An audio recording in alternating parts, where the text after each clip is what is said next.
নমস্কার, আমি জ্যোতিষতন্ত্র পি কুমার বলছি মন্ত্রের যন্ত্র থেকে। আজ আমি যে সাবজেক্ট নিয়ে আলোচনা করব, এটা একটা গুরুত্বপূর্ণ সাবজেক্ট। এই সাবজেক্ট কিন্তু অনেক ব্যক্তি জানেন না। যারা জানেন তারা জানেন, যারা জানেন না তারা কিন্তু এই সাবজেক্ট নিয়ে যদি শোনেন এবং সেই মতে যদি আপনি চলতে পারেন, তাহলে কিন্তু তার একটা বিশাল ফিডব্যাক আছে। আমি ফেংশুই মতে যেই আলোচনাগুলো আপনাদের সামনে করছি, শোনার আগে যদি আপনারা সাবস্ক্রাইব, শেয়ার এবং লাইক করেন, তাহলে এই মন্ত্রের যন্ত্রের অজানা কথা যারা জানেন না তাদের হাতে কিন্তু আপনারা পৌঁছে দিতে পারেন। সেই আশা নিয়ে আমি এই ফেংশুই মতে আমি আজ যে আলোচনাটা করব সেটা হচ্ছে, আপনার ঘরে বন্ধ হয়ে যাওয়া কোনো ঘড়ি বা অন্যান্য যে যন্ত্রপাতিগুলো আছে সেগুলো রাখবেন না।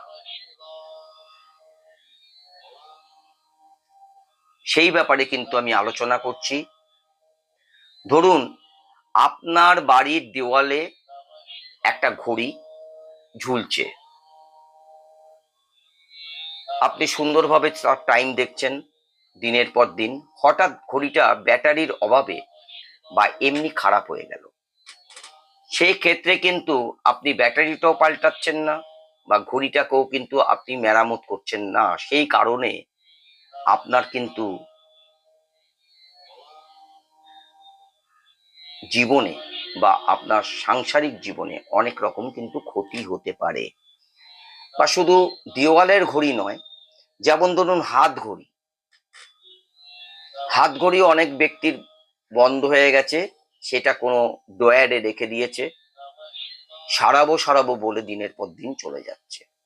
এদিকে আপনাদের খেয়াল রাখতে হবে। তাই কোনো বন্ধ ঘড়ি থাকলে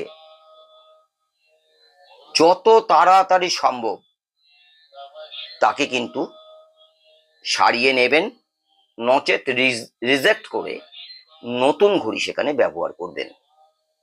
তার কারণ সেগুলো ভীষণ ক্ষতিকারক আপনার সাংসারিক, মানসিক এবং অর্থনৈতিক ক্ষেত্রে। যদি সারাতে হয় তবে সেগুলো উপযুক্ত ব্যবস্থা নিন, সেগুলো মেরামত করুন।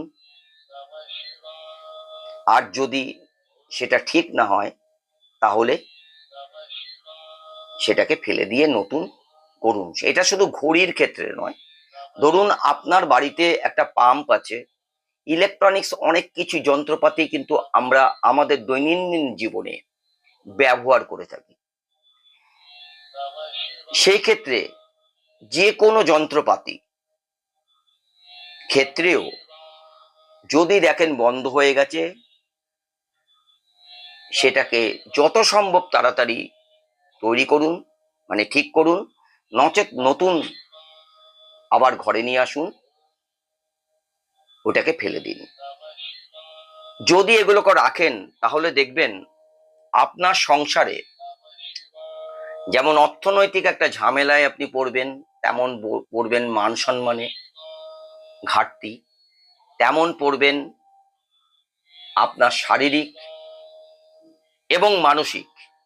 আপনি মিলিয়ে দেখবেন আমার এই কথাগুলো। তাই যত সম্ভব যেই যন্ত্রপাতি বা ঘড়ি খারাপ হয়ে গেছে সেগুলোকে সারিয়ে নিন বা বদলে ফেলুন। নমস্কার।